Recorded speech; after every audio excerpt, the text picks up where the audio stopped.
រួមនៅក្នុងការរៀបចំគោលនយោបាយហ្នឹងគឺមានន័យថាបានដាក់បញ្ចូលនៅអារម្មណ៍របស់ប្រជាជននៅក្នុងហ្នឹងធ្វើឲ្យប្រជាជនគាត់មានអារម្មណ៍ថាគាត់យល់ស្របនិងគា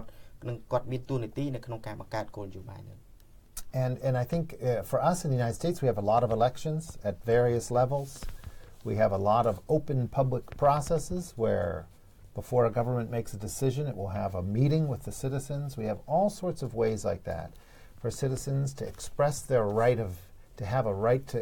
express their voice. And that makes people feel like they're part of the system and it leads to stability. ហើយនៅសហរដ្ឋអាមេរិកយើងមានការបោះឆ្នោតច្រើនហើយក្នុងនោះក៏យើងមានដំណើរការជាសាធារណៈផងដែរ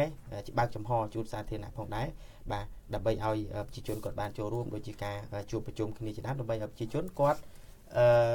ទទួលយកឬក៏មានសិទ្ធិនៅក្នុងការចូលរួមនៅក្នុងប្រព័ន្ធហ្នឹងដែលនាំឲ្យមានស្ថិរភាព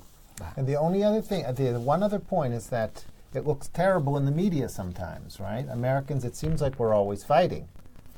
And because we have these open public discussions where people disagree. ដល់អញ្ចឹងទៅ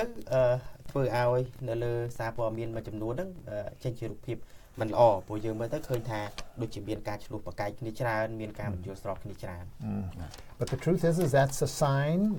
when people are chlua kania like that, that's a sign that people are involved in the process and they care about it, and that's what leads to political stability. ប៉ុន្តែជាការពិតនោះគឺជាសញ្ញាណសម្គាល់ថាប្រជាជនមានការចូលរួមដែលនាំឲ្យមានដល់ស្ថិរភាពនិងសន្តិភាព បាទសូមអរគុណចាស់លោកឯករដ្ឋទូតបាទពិភពលោកប្រហែលជាអាចទទួលស្គាល់ថាទូនាទីរបស់សហរដ្ឋអាមេរិកគឺដឹកនាំសំខាន់នៅក្នុងឆាកអន្តរជាតិពាក់ព័ន្ធនឹងការគោរពសិទ្ធិមនុស្ស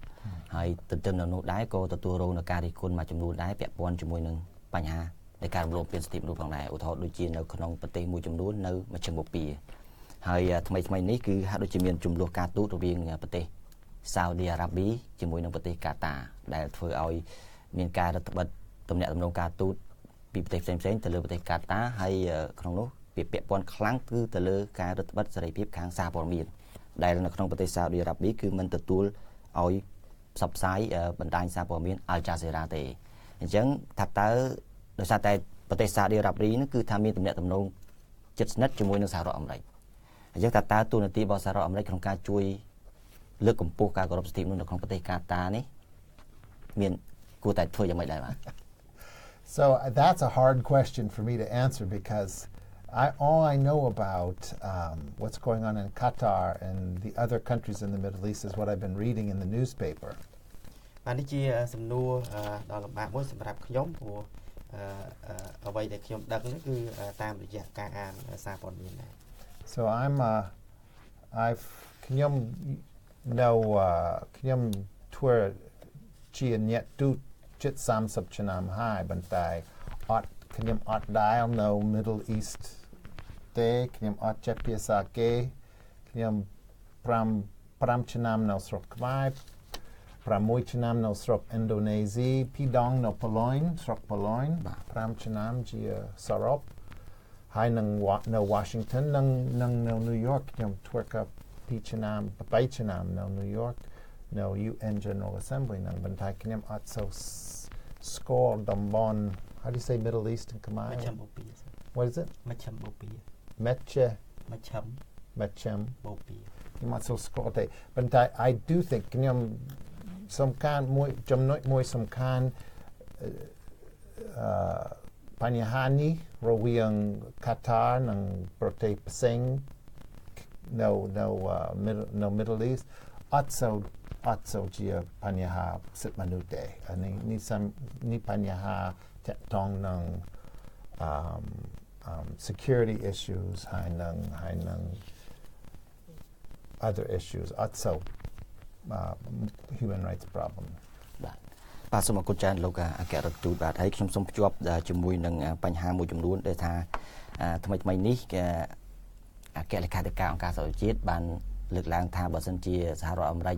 លែងចង់ធ្វើជាអ្នកដឹកនាំពិភពលោកអាចនឹងមានប្រទេសចិនឬក៏រុស្ស៊ីក្នុងការដឹកនាំពិភពលោកជំនួសសហរដ្ឋអាមេរិកជាពិសេសគឺគាត់លើកឡើងពាក់ព័ន្ធជាមួយនឹងការគ្រោងនឹងដកខ្លួនចេញរបស់សហរដ្ឋអាមេរិកទៅលើកិច្ចព្រមព្រៀងបំរែបំរួលបរិយាកាសនៅដែលធ្វើនៅទីក្រុងប៉ារីស Climate Change Pact អញ្ចឹងថាតើ ពីព្រោះការប្រែប្រួលអាកាសធាតុប្រហែលជាអាចប៉ះពាល់ច្រើនទៅដល់ពិភពលោកទាំងមូលហើយធ្វើឲ្យប្រជាពលរដ្ឋទទួលរងជាពិសេសប្រទេសក្រីក្រអាចនឹងប្រឈមនឹងហានិភ័យខ្ពស់ហើយអញ្ចឹងតើលោកអាចចែករំលែកគំនិតនៃការយកឃើញរបស់សហរដ្ឋអាមេរិកនឹងប្រាប់ប្រជាពលរដ្ឋកម្ពុជាបានទេបាទ Sure. I mean, climate change is a very important issue. We all know that, right? បាទយើងដឹងទាំងអស់គ្នាថាការប្រែប្រួលអាកាសធាតុគឺជាបញ្ហាសំខាន់មួយ And when President Trump came into office, he had said during the campaign that he was going to review our position with respect to the Paris Agreement. He made that promise, and then he did what he said he was going to do. ហើយលោកប្រធានាធិបតីត្រាំនៅពេលដែលលោកចូលមកកាន់អំណាចលោកបានអនុវត្តដោយការដែលលោកសន្យានៅពេលធ្វើយុទ្ធនាការបោះឆ្នោតថានឹងធ្វើការកែសម្រួលនៅគោលនយោបាយពាក់ព័ន្ធនឹងបំរែបំរួលអាកាសធាតុ Now he decided that the cost to the United States from that Paris Agreement the costs were too high, that the benefits of the agreement weren't worth the cost to the United States. បាទលោកបានលើកឡើងថាតម្លៃការចំណាយចំពោះសហរដ្ឋអាមេរិកដែលកើតចេញពីកិច្ចព្រមព្រៀងទីក្រុងប៉ារីសហ្នឹងវាខ្ពស់ខ្លាំងពេក But he didn't say that climate change is an important issue, because it did. And Secretary Tillerson has also said that it doesn't mean the fact that we're not in Paris, the Paris Agreement, that we're not going to be part of the world response to climate change. បាទហើយលោកធានាធិបតីត្រាំលោកមិនបានលើកឡើងទេថាបំរែបំរួលអាកាសធាតុហ្នឹងគឺជាបញ្ហាមិនសំខាន់វានៅតែជាបញ្ហាសំខាន់ដដែលហើយរដ្ឋមន្ត្រីក្រសួងការបរទេស Tillerson ក៏បានលើកឡើងដែរថាមិនមែនថាយើងមិនចូលរួមនៅក្នុងកិច្ចព្រមព្រៀងទីក្រុងប៉ារីសមានន័យថាយើងមិនធ្វើការងារពាក់ព័ន្ធនឹងបំរែបំរួលអាកាសធាតុនេះទេ And it also doesn't mean the other important point is emissions, greenhouse gas emissions in the United States falling very rapidly now. ហើយមួយទៀតបាទពាក់ព័ន្ធនឹងការបញ្ចេញចំហាយឧស្ម័នទៅក្នុងអាកាសឬក៏យើងហៅថាឧស្ម័នផ្ទះកញ្ចក់នោះគឺថាវាកើតមានច្រើននៅសហរដ្ឋអាមេរិក So the challenge that the United States needs to figure out is if we're going to not be in the Paris Agreement, how are we going to be leaders? And that's something that we still haven't figured out yet. We need to do that. ដូច្នេះសហរដ្ឋអាមេរិកត្រូវគិតមើលថាតើនៅពេលដែលយើងមិនស្ថិតនៅក្នុងកិច្ចព្រមព្រៀងទីក្រុងប៉ារីសតើយើងនៅទីជាអ្នកនាំមុខនៅក្នុងការងារបម្រែបម្រួលអាកាសធាតុយ៉ាងដូចម្តេច បាទសូមអរគុណច្រើនលោកឯករដ្ឋទូតសហរដ្ឋអាមេរិកប្រចាំប្រទេសកម្ពុជាខ្ញុំសូមងាកមកពាក់ព័ន្ធជាមួយបញ្ហាសិទ្ធិមនុស្សជាក់លាក់មួយចំនួនកន្លងមកខ្ញុំបានតាមដានទៅលើគេហទំព័រ Facebook របស់មជ្ឈមណ្ឌលរបស់ស្ថានទូតអាមេរិកគឺថាលោកឯករដ្ឋទូតថាដូចជាលើកកម្ពស់ច្រើនពាក់ព័ន្ធជាមួយនឹងសិទ្ធិរបស់អ្នកស្រឡាញ់ភេទដូចគ្នា LGBTIQ អញ្ចឹងថាតើហើយមាននៅក្នុងរដ្ឋរបស់សហរដ្ឋអាមេរិកមួយចំនួនហ្នឹងក៏អនុញ្ញាតឲ្យមានការរៀបអាពាហ៍ពិពាហ៍ភេទដូចគ្នាដែរហើយបច្ចុប្បន្ននេះនៅក្នុងតំបន់អាស៊ីរបស់យើងគឺកោះតៃវ៉ាន់ដែលតុលាការកំពូលរបស់កោះតៃវ៉ាន់ហ្នឹងតុលាការរដ្ឋធម្មនុញ្ញរបស់កោះតៃវ៉ាន់ហ្នឹងគឺទទួលស្គាល់ការរៀបអាពាហ៍ពិពាហ៍ភេទដូចគ្នាស្របច្បាប់អញ្ចឹងថាតើនេះជាការស្រឡាញ់ភេទដូចគ្នាពាក់ព័ន្ធនឹងសិទ្ធិរបស់អ្នកស្រឡាញ់ភេទដូចគ្នានេះតើវាជាការវិវត្តនៃការរបស់អន្តរជាតិវិជាទៅដល់កម្រិតអាចនឹងទទួលស្គាល់ការរៀបអាពាហ៍ពិពាហ៍រវាងភេទដូចគ្នានៅលើពីពេញពិភពលោកដែរទេហើយទូនាទីរបស់សហរដ្ឋអាមេរិកនៅក្នុងការលើកកម្ពស់សិទ្ធិអ្នកស្រឡាញ់ភេទដូចគ្នាមានយ៉ាងម៉េចខ្លះដែរបាទ That's also a very good question. That is another issue that in the United States, we just had a big step forward 2 years ago in the United States when our Supreme Court ruled that the U.S. Constitution protects the rights of same-sex couples to marry. That was just 2 years ago in the United States. បាទនេះជាសំណួរល្អមួយនេះជាបញ្ហាមួយទៀតនៅសហរដ្ឋអាមេរិកហើយក្នុងរយៈពេល2ឆ្នាំចុងក្រោយនេះគឺសហរដ្ឋអាមេរិកបានបោះជំហានធំមួយដោយសារតែតុលាការកំពូលបានចេញសេចក្តីសម្រេចថារដ្ឋធម្មនុញ្ញរបស់សហរដ្ឋអាមេរិកការពារអ្នកស្រឡាញ់ភេទដូចគ្នាក៏រៀបការ And what's important about that is to remember that already by the 1960s in America, by the mid-1960s, there was a movement, a social movement, with groups like CCHR in the United States advocating that the United States should treat equally gays and lesbians in the United States. បាទហើយនៅពាក់កណ្ដាលទសវត្សរ៍ឆ្នាំ 1950 បាទមានចលនាសង្គមដោយក្រមដែលស្តៀងគ្នានឹងមជ្ឈមណ្ឌលសិទ្ធិមនុស្សនៅកម្ពុជានេះដែរគាត់ធ្វើការតស៊ូមតិថាគួរតែផ្ដល់លទ្ធភាពឲ្យអ្នកស្រឡាញ់ភេទដូចគ្នាឬក៏ការពារអ្នកស្រឡាញ់ភេទដូចគ្នា So it took 60 years to win that important victory in the United States. អញ្ចឹងមានន័យថាដើម្បីឲ្យពួកគាត់ទទួលបានជោគជ័យនោះគឺត្រូវប្រើរយៈពេល60ឆ្នាំនៅសហរដ្ឋអាមេរិក Now that doesn't mean we're bad people because it took 60 years, right? That doesn't mean that. ប៉ុន្តែมันមានន័យថាយើងជាមនុស្សមិនល្អនោះទេដោយសារតែការប្រើពេលវេលារហូតដល់60ឆ្នាំនេះ Sometimes the battles that take the longest, those are the sweetest victories, right? ពេលខ្លះសមរភូមិដែលតស៊ូយូរអង្វែងគឺជាសមរភូមិគឺជាជោគជ័យដល់ផ្អែមល្ហែមផងដែរ So of course the United States as a government, we advocate for equal rights for gays and lesbians all around the world, including at the UN Human Rights Council. We do that as a government. បាទហើយរដ្ឋាភិបាលសហរដ្ឋអាមេរិកបានធ្វើការតស៊ូមតិសម្រាប់អ្នកដែលស្រឡាញ់ភេទដូចគ្នានៅទូទាំងពិភពលោករួមទាំងនៅក្រុមប្រឹក្សាសិទ្ធិមនុស្សរបស់អង្គការសហជីវប្រជាជាតិផងដែរ But I think the more important point is that process we went through in our own country, that step-by-step process. បាទហើយអ្វីដែលយើងបានឆ្លងកាត់នៅក្នុងប្រទេសរបស់យើងនឹងគឺគេហៅថាដំណើរការជាជំហាន And the important role that normal people played and the courts played and the government, everybody. I think that's the important lesson for the world, that if they can adapt a similar process to your own country's circumstances and get the job done. បាទហើយអ្វីដែលកើតឡើងនោះគឺប្រជាជនធម្មតាក៏គាត់បានចូលរួមតឡាការក៏គាត់បានចូលរួមស្ថាប័នរដ្ឋាភិបាលក៏បានចូលរួមអញ្ចឹងប្រទេសដទៃទៀតបើសិនជាគាត់អាចយកដំណើរការស្តៀងគ្នានេះបាទយកមកសម្របសម្រួលអនុវត្តនៅក្នុងប្រទេសគាត់បានក៏អាចចាត់ទុកថាជាជោគជ័យមួយដែរ បាទសូមអរគុណច្រើនលោកអគ្គរដ្ឋទូតបាទសម្រាប់ការបកស្រាយដ៏ក្បោះក្បាយហើយដោយសារតែយើងដល់ពេលវេលាដែលទៅសម្រាប់លក្ខណៈកម្មវិធីសូមសម្រាប់បន្តិចសិនបាទប្រិយមិត្ត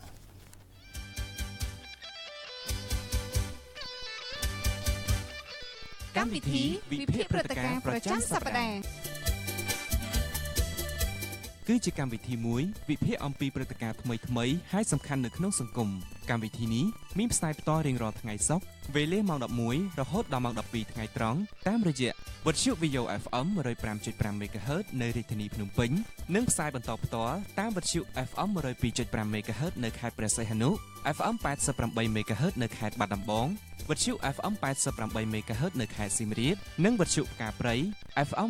101.75 MHz នៅខេត្តរតនគិរីប្រិយមិត្តទាំងអស់អាចហៅមកកាន់ទូរស័ព្ទលេខ016 060 និង 098 20 គុត 17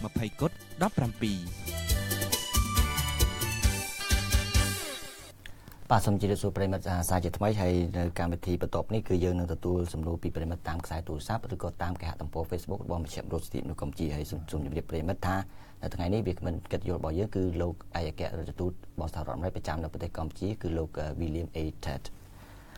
ឥឡូវខ្ញុំសូមភ្ជាប់ជាមួយនឹងប្រិយមិត្តទី1គឺលោកកក្កដាបាទដែលអញ្ជើញមកពីខេត្តបាត់ដំបងសូមជម្រាបសួរលោកកក្កដាបាទបាទជំរាបសួរលោកជំរាបសួរលោកស្ថានទូតអាមេរិកប្រចាំកម្ពុជាផងហើយខ្ញុំ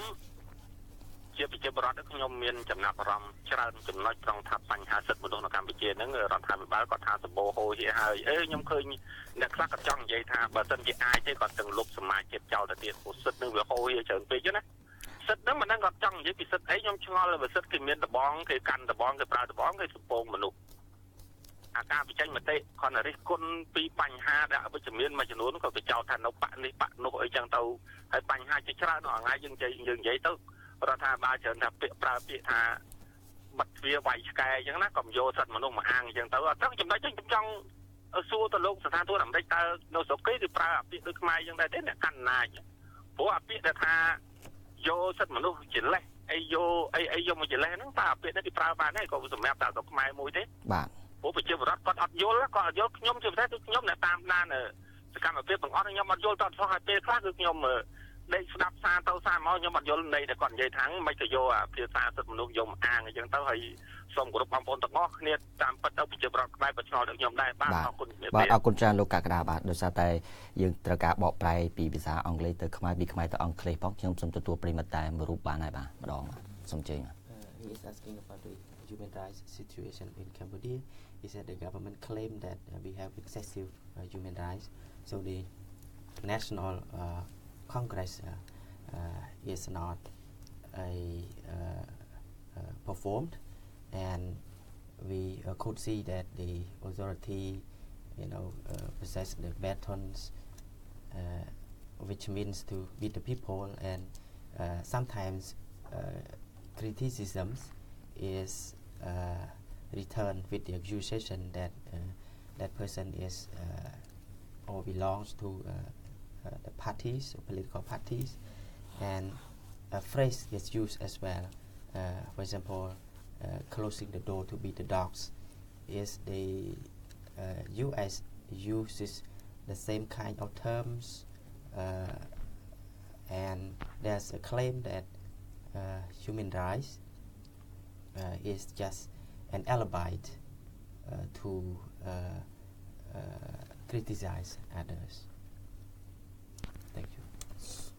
So thank you very much for that question. There's a lot of different questions rolled into one there. So let me answer a couple of them if I could. ខ្ញុំសូមអរគុណហើយ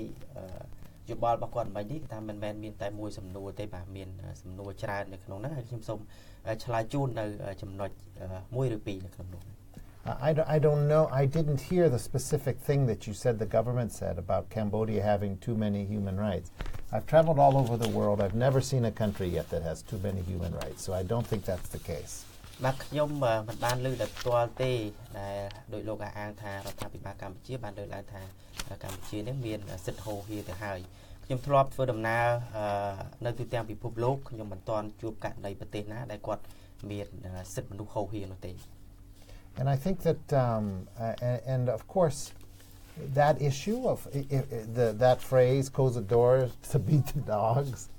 I hadn't heard that either. Look, we've had those, issue has been a problem in America, the issue of police, allegations of police brutality, and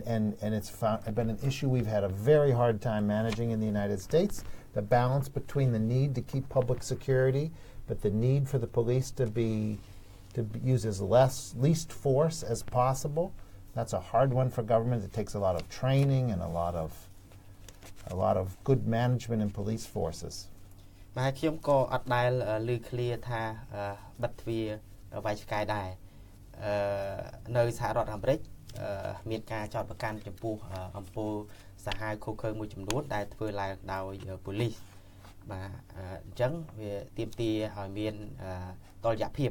បាទរវាងសន្តិសុខសាធារណៈបាទហើយនឹងការប្រើប្រាស់កម្លាំងយ៉ាងតិចតួចបំផុតរបស់ប៉ូលីសដូច្នេះត្រូវការមានការបណ្ដុះបណ្ដាលច្រើនហើយឲ្យមានការគ្រប់គ្រងបានល្អនៅក្នុងកងកម្លាំងប៉ូលីសផងដែរ I think the important point for Cambodia is to the extent possible don't make human rights an issue that becomes a battle between the two major parties. ហើយសម្រាប់កម្ពុជាខ្ញុំគិតថាបើអាចទៅរួចបាទយើងកុំយកបញ្ហាសិទ្ធិមនុស្សមកធ្វើជាសមរភូមិរវាងគណៈបកនយោបាយទាំងពីរ Where one party says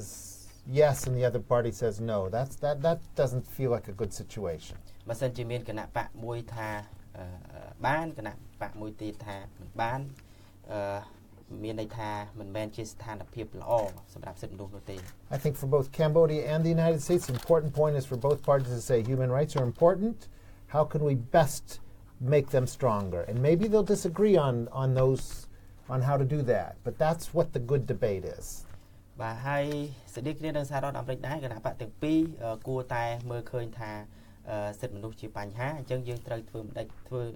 ចូលរួមដោយម្ដេចទាំងអស់គ្នាដើម្បីធ្វើឲ្យបញ្ហានេះប្រសើរឡើងទោះបីជាគាត់អាចមានចំណុចណាមួយដែលគាត់មិនយល់ស្របគ្នាក្តី បាទសូមអរគុណច្រើនណាលោកឯកអគ្គរដ្ឋទូតបាទឥឡូវសូមភ្ជាប់ជាមួយនឹងប្រិមិត្តយើងមួយរូបទៀតហើយយើងសូមភ្ជាប់តែម្ដងមួយរូបទេបាទសូមអធិស្ឋានដោយសារតែយើងត្រូវការពេលវេលាដើម្បីបកប្រែបាទសូម ប្រិមិត្តទី2គឺលោកកាងដែលអញ្ជើញមកពីខេត្តព្រៃវែងសូមជម្រាបសួរលោកកាងបាទ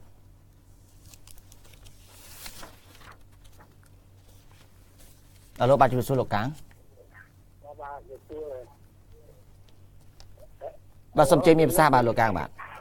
បាទឲ្យគឺខាងជំរាបសួរនឹងក្រុមដល់អាចទៅទីអារម្មណ៍វិញហើយនឹងគួរជាអ្នកសម្រាប់ជំរឿនចឹងបាទសូមមានភាសាលឺតិចបាទលោកកាងបាទសាររដ្ឋអាមេរិកបាទមានអង្គការទឹកមនុស្សរបស់រដ្ឋាភិបាលដែរគេបាទហើយតើភារកិច្ចអង្គការសម្រាប់ការពារទឹកមនុស្សរបស់រដ្ឋាភិបាលគាត់ដើរចុះទៅវិញប្រជាជនតាមភូមិតាមស្រុកវាហើយក៏ការពារប្រជាពលរដ្ឋអីដូចកម្មករកម្មការិនីដែរទេបើខ្ញុំមើលនៅចុះខ្មែរដូចអត់មានដើរទៅណាគាត់ក៏យើងនឹងកៅអីហើយគឺថាតើអានឹងវាទឹកមនុស្សហ្នឹងវាយ៉ាងដូចនេះដែរបាទលោកអាចទៅទិញការបញ្យល់trong phòngមើលតើទឹកមនុស្សរបស់រដ្ឋាភិបាលសម្រាប់ការពារឬក៏សម្រាប់មើលនៅកំហុសរបស់ប្រជាជនទៅដែរទេសូមអរគុណយ៉ាងសូមអរគុណបាទសូមអរគុណច្រើនលោកកាងបាទសូមអរគុណច្រើនបាទសូមជូននីតិដល់លោកឯករដ្ឋទូតបាទ The question is about the U.S. government. Is there the government body working on the human rights, and what is the role whether that body visit the local people and train them and protect not ordinary people as well as the workers. In Cambodia, he observed that the government human rights body just sit and talked. And how is it in the U.S. and whether the government human rights body just identify mistake of the people or they do something else? Thank you. That's a great question. Thank you for that. អានេះជាសំណួរល្អមួយហើយសូមអរគុណចំពោះការសួរសំណួរនេះ I do want to say that I had a chance for the first time to visit Stung Treng not so long ago. When I was up there, I even met Sin Sisamut's wife. So I really like that town. Those two big rivers. It's developing very nicely. So I thought I really liked Stung Treng. So. បាទខ្ញុំបានធ្វើដំណើរទៅខេត្តស្ទឹងត្រែងនាពេលថ្មីហ្នឹង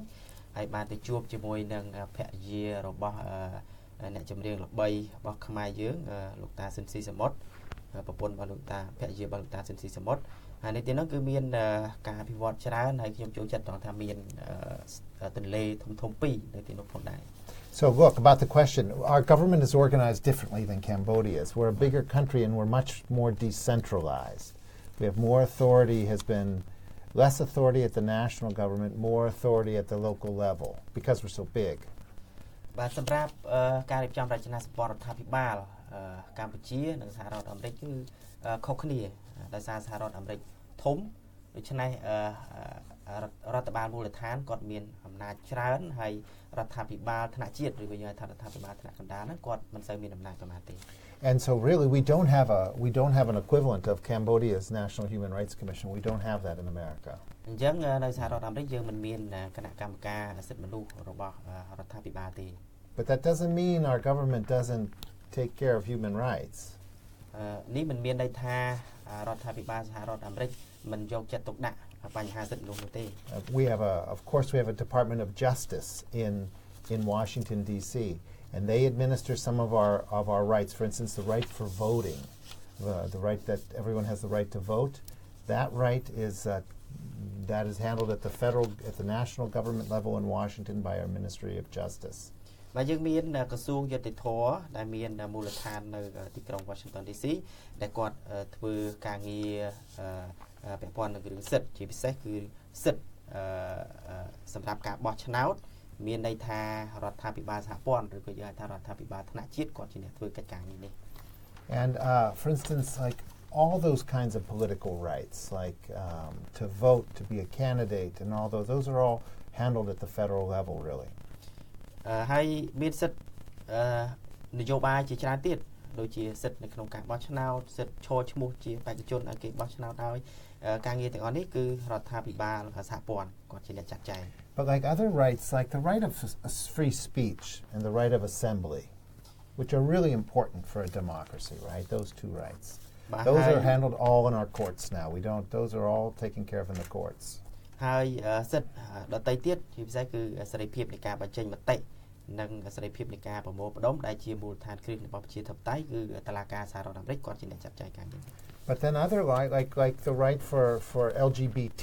for those kinds of rights, as well as the rights for for immigrants and the rights, other things like that are mostly handled in our cities by our city governments. ហើយសម្រាប់សិទ្ធិដទៃទៀតដូចជាសិទ្ធិសម្រាប់អ្នកស្រឡាញ់ភេទដូចគ្នាសិទ្ធិជនអន្តោប្រវេសន៍ការងារទាំងអស់នេះគឺចាត់ចែងដោយ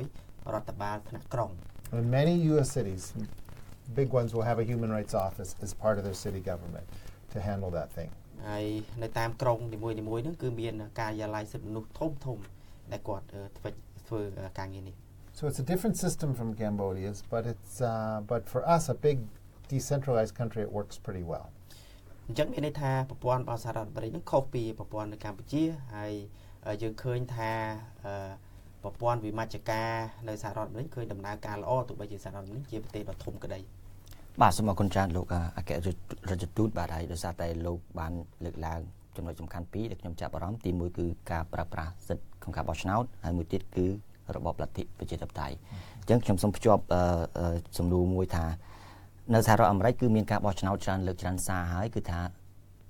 ទោះបីសប្បាយចិត្តឬក៏មិនសប្បាយចិត្តក៏ដោយលទ្ធផលនៃការបោះឆ្នោតគឺតែងតែត្រូវទទួលយកដោយអ្នកដែលចាញ់ឆ្នោតហើយថ្មីនេះប្រទេសកម្ពុជាបានរៀបចំការបោះឆ្នោតជ្រើសរើសក្រុមប្រឹក្សាគុំសង្កាត់កាលពីថ្ងៃទី4ខែមិថុនាឆ្នាំ2017ហើយមួយថ្ងៃក្រោយមកគឺស្ថានទូតសហរដ្ឋអាមេរិកតាមរយៈគេហទំព័រ Facebook របស់ខ្លួនគឺបានចេញសេចក្តីថ្លែងការណ៍មួយដែលលើកឡើងថាចង់ឲ្យជាបរិវត្តហើយនឹងគណៈបកនយោបាយទាំងអស់ហ្នឹងគឺថាទទួលយកលទ្ធផលនៃការបោះឆ្នោតដោយសារតែលទ្ធផលនោះគឺជាលទ្ធផលបឋមអញ្ចឹងខ្ញុំចង់បញ្ជាក់ពីគោលជំហររបស់ស្ថានទូតសហរដ្ឋអាមេរិកថាតើហេតុអីបានជាសហរដ្ឋអាមេរិកគឺថាក្រោយបោះឆ្នោតមួយថ្ងៃគឺថាចេញសេចក្តីថ្លែងការណ៍មួយដែលជំរុញឲ្យគណៈបកដែលចូលរួមក្នុងការប្រគល់ជ័យនេះគឺថាទទួលស្គាល់លទ្ធផលការបោះឆ្នោតនៅពេលដែលគណៈកម្មាធិការជាតិរៀបចំការបោះឆ្នោតមិនទាន់ប្រកាសលទ្ធផលជាផ្លូវការហើយប្រហែលជាអាចមានបណ្ដឹងដែលពាក់ព័ន្ធជាមួយនឹងការបោះឆ្នោតដែលមិនទាន់ត្រូវបានដោះស្រាយអញ្ចឹងសូមឲ្យលោកឯករដ្ឋទូតបញ្ជាក់ពីសេចក្តីថ្លែងការណ៍នេះបន្តិចបាទសូមជឿ No, that's a great question. Thank you for asking that. បាទសំណួរនេះល្អមែនទែនហើយសូមថ្លែងអរគុណដែលបានសួរសំណួរនេះ So when we cover elections, when we think about elections, we always think about the people who win the elections. But sometimes we don't think about the people who lose the elections. បាទនៅពេលដែលយើងនិយាយអំពីការបោះឆ្នោតភាគច្រើនយើងគិតតែពីអ្នកដែលឈ្នះឆ្នោតហើយយើងមិនបានគិតដល់អ្នកដែលចាញ់ឆ្នោត And one thing that's really important for countries is that what do the people who lose the elections, what does the party who lose the election do after the election? បាទបញ្ហាសំខាន់មួយសម្រាប់ប្រទេសមួយនោះគឺយើងគិតថាតើអ្នកចាញ់ឆ្នោតនោះគាត់ធ្វើអ្វីនៅក្រៅពេលដែលគាត់ចាញ់ឆ្នោត And do you accept the results of the election and agree to work with the winners to move the country forward, or do you not accept the results of the election? តើអ្នកចាញ់ឆ្នោតនោះគាត់ទទួលស្គាល់និងព្រមធ្វើការជាមួយនឹងអ្នកឈ្នះឆ្នោតដើម្បីធ្វើឲ្យប្រទេសបោះជំហានទៅមុខ And think about America's election last fall. I think most of the people thought that Hillary Clinton was going to win. All of her supporters thought she was going to win, I'll tell you that. And then she lost. បាទហើយនៅក្នុងការបោះឆ្នោតនេះពេលថ្មីៗនៅសហរដ្ឋអាមេរិកមានមនុស្សជាច្រើនគិតថាហើយជាពិសេសអ្នកគាំទ្រគាត់គិតថាលោកស្រី Hillary Clinton នឹងឈ្នះឆ្នោតប៉ុន្តែជាក់ស្ដែងគាត់ចាញ់ឆ្នោត But the important thing about America is if you lose the election, that's all you lose is the election. You don't lose your freedom. You don't get arrested by the government. You don't lose your property. The government doesn't take your property away from you. You don't lose your life. You just lose the election. You have to find something else to do for a few years. And that's a question. And all right, well, anyhow, go ahead, translate that. បាទហើយសម្រាប់សហរដ្ឋអាមេរិកបើសិនជាគេចាញ់ឆ្នោត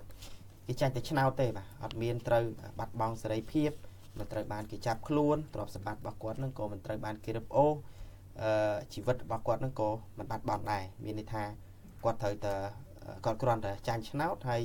គាត់ត្រូវតែគាត់អាចបាត់បង់ការងារត្រឹមរយៈពេល 2-3 ឆ្នាំនេះប៉ុណ្ណឹងទេ And our history is filled with politicians who lose one election and come back and win the next one. ហើយនៅសហរដ្ឋអាមេរិកមានអ្នកនយោបាយដែលគាត់ចាញ់ឆ្នោតហើយប្រហែលឆ្នាំក្រោយមកគាត់ត្រឡប់មកចូលរួមវិញហើយឈ្នះឆ្នោតវិញ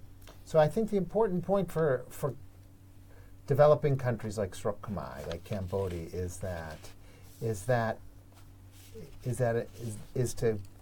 to accept that same principle, that whoever wins and whoever loses, that there's still a role in there's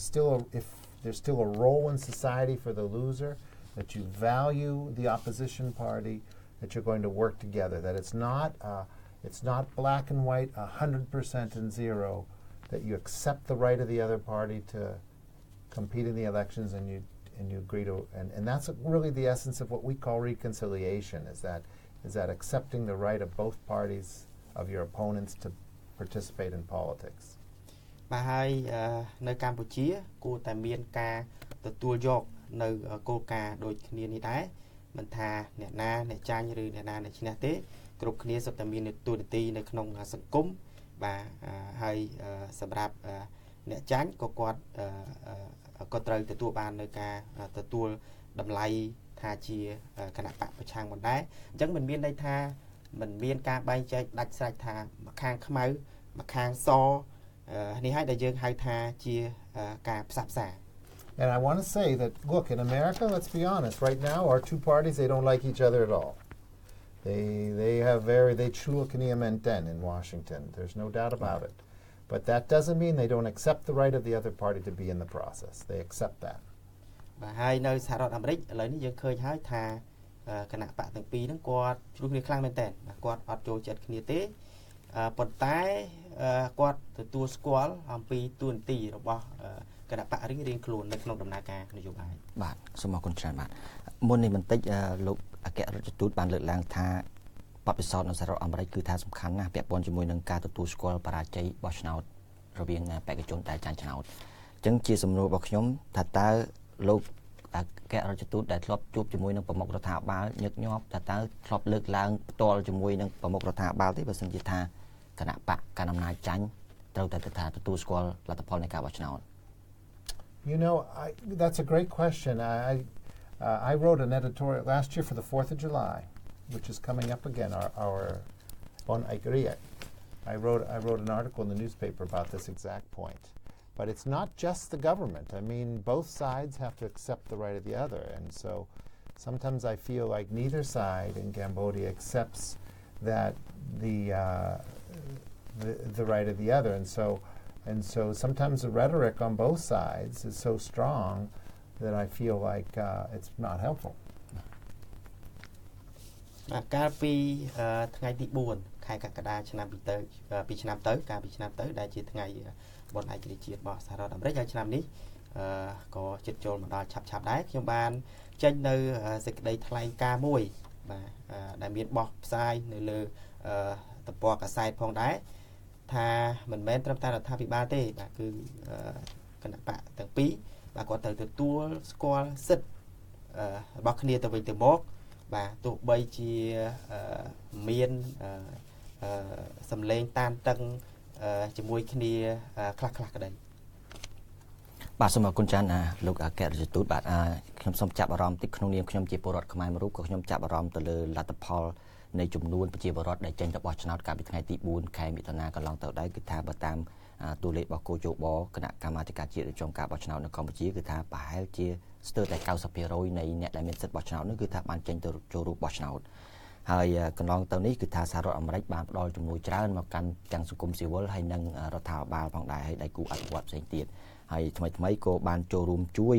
ជាថវិកាមួយចំនួនដែរទៅគណៈកម្មាធិការជាតិរៀបចំការបោះឆ្នោតហើយដោយសារតែឆ្នាំ2018ខាងមុខនេះគឺជាការបោះឆ្នោតមួយដ៏សំខាន់គឺការបោះឆ្នោតថ្នាក់ជាតិហើយអញ្ចឹងតើរដ្ឋាភិបាលសហរដ្ឋអាមេរិកគឺថារំពឹងថានឹងដំណើរការនៃការបោះឆ្នោតនេះនឹងទៅជាយ៉ាងម៉េចដែរហើយមានការជាប់តាក់ទិនទេនៅពេលដែលការផ្ដល់ជំនួយទៅគូជបនឹងថាតើត្រូវតែធានាអ្វីខ្លះបាទ What was the end? What was the end of the question? I want to ask you with regard to the free and fair elections because lately the U.S. government has funded National Election Committee to conduct free and fair elections. So what's the expectations of the United States ahead of the national election next year? Okay, that's a great question too. Look, that's an important election for Cambodia, right? And we did fund the National Election Commission to help them. We weren't the biggest funder. The European Union and Japan gave much more funding than the United States is, but we did support them as well. បាទនេះជាសំណួរដ៏ល្អហើយថ្លែងមកគុណចំពោះការសួរសំណួរនេះយើងបានជួយផ្ដល់ថវិកាដល់គណៈកម្មការជាតិរៀបចំការបោះឆ្នោតកោជបយើងមិនមែនជាអ្នកដែលផ្ដល់ថវិកាធំជាងគេបំផុតទេបាទអ្នកដែលផ្ដល់ថវិកាធំជាងគេបំផុតនោះគឺសហគមន៍អឺរ៉ុបហើយនិងជប៉ុនប៉ុន្តែយើងក៏បានចូលរួមចំណែកជួយដល់កោជបដែរ We also supported civil society groups who did voter observation as well as an audit of the voter registration system to give people confidence in that system. បាទយើងបានជួយដល់សង្គមស៊ីវិលនៅក្នុងការងារសង្កេតការបោះឆ្នោតហើយយើងក៏បានជួយនៅក្នុងការធ្វើការកែសម្រួលឬក៏ធ្វើសកម្មកម្មទៅលើប្រព័ន្ធចុះបញ្ជីឈ្មោះអ្នកបោះឆ្នោត And look, at the end of the day, the National Election Commission is a body of the Cambodian government. It's a part of the Cambodian government. So if they want us to continue supporting them next year, I think that we'll be inclined to do that. បាទហើយគណៈកម្មការគណៈកម្មាធិការជាតិរៀបចំការបោះឆ្នោតឬក៏យើងហៅថាកោជបនេះគឺជាស្ថាប័នរបស់រដ្ឋាភិបាលហើយបើសិនជារដ្ឋាភិបាលកម្ពុជាចង់ឲ្យយើងចូលរួមគ្រប់គ្រងនៅក្នុងការបោះឆ្នោតនាឆ្នាំក្រោយទៀតយើងក៏រីករាយនឹងចូលរួមដែរ But I think you can already see some of the advantages of all that international support and some of the reforms that the National Election Commission made. អញ្ចឹងយើងបានមើលឃើញអំពី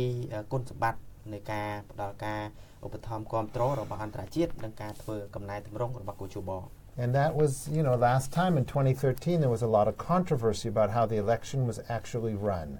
the results of the election. This time not so much. There really was បាទយើងមើលឃើញហើយកាលពីឆ្នាំ2013បាទមានបញ្ហាចម្រូងចម្រាសច្រើនអំពីការរៀបចំការបោះឆ្នោតនេះប៉ុន្តែឆ្នាំនេះយើងដូចជាមិនឃើញមានបញ្ហាធំដុំទេ Maybe it wasn't perfect, but I think we can all agree it was a lot better than 2013. បាទទោះបីជាមិនទាន់ល្អឥតខ្ចោះក្តីប៉ុន្តែបើប្រៀបនឹងឆ្នាំ2013គឺមានភាពល្អប្រសើរច្រើន So I hope that gives the Cambodian people some confidence that in 2018 the election will also be well administered. បាទអញ្ចឹងក៏ជាការផ្ដល់ទំនុកចិត្តមួយដែរដល់ប្រជាពលរដ្ឋកម្ពុជាថាការបោះឆ្នោតនៅឆ្នាំ2018នោះនឹងមានការរៀបចំបានល្អ បាទសូមអរគុណច្រើនលោក William A Head ដែលជាឯកអគ្គរដ្ឋទូតរបស់សហរដ្ឋអាមេរិកប្រចាំនៅក្នុងប្រទេសកម្ពុជាដោយសារតែពេលវេលារបស់យើងជិតដល់ពេលកំណត់ហើយគឺប្រហែលជានាទីទៀតប៉ុន្តែដោយសារតែខ្ញុំសូមចាក់អារម្មណ៍ថានៅថ្ងៃទី4ខែកក្កដាឆ្នាំ2017ខាងមុខនេះគឺជាថ្ងៃទិវាបនឯករាជ្យជាតិរបស់សហរដ្ឋអាមេរិកអញ្ចឹង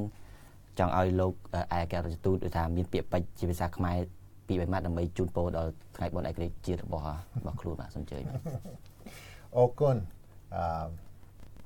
នៅថ្ងៃបនឯករាជ្យនេះនៅសហរដ្ឋអាមេរិកនឹងមិនមែនជាថ្ងៃបន formal ច្រើនប៉ុន្មានទេនៅអាមេរិកថ្ងៃបនឯករាជ្យថ្ងៃទី4 what is it ខែកក្កដា right កក្កដាអានឹងសម្រាប់គ្រួសារយើងយើង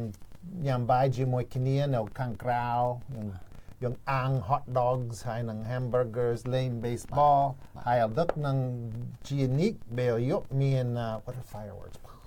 បានជ្រួយ what is it called បជ្រួយ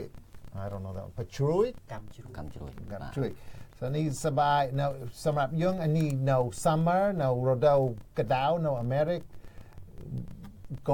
កងក្មេងអត់រៀនទេសាលារៀនចប់ហើយនឹងយើងសបាយមែនទែនយើងនៅអាមេរិកអេឡូនីកយើងនៅស្រុកខ្មែរឆ្ងាយពីប្រទេសប៉ុន្តែនឹង it's ខុសគ្នាប៉ុន្តែយើងនឹងមានកម្មវិធីនៅ hotel មួយ you know, I have chupliang kamuti chupliang moy kind of formal, right? And then min it's not exactly the right way to do it, you know, in America. បាទសូមអរគុណច្រើនបាទលោកឯករដ្ឋទូតដែលបានផ្ដល់កិត្តិយសដ៏មានតម្លៃក្នុងការចូលរួមក្នុងកម្មវិធីវិទ្យុផ្សាយផ្ទាល់ចេញពីបន្ទប់ផ្សាយព័ត៌មានដូសិទ្ធិមនុស្សកម្ពុជាប្រិមត្តស្ដាប់ខ្ញុំបាទដោយពិសិដ្ឋជាអ្នកសម្របសម្រួលក្នុងកម្មវិធីនេះហើយសូមអរគុណច្រើនក្នុងការតាមដានហើយយើងសង្ឃឹមថាយើងនឹងមានឱកាសក្រោយទៀតក្នុងការជួបជាមួយនឹងលោកឯករដ្ឋទូតបាទសូមអរគុណច្រើនបាទ Thank you very much.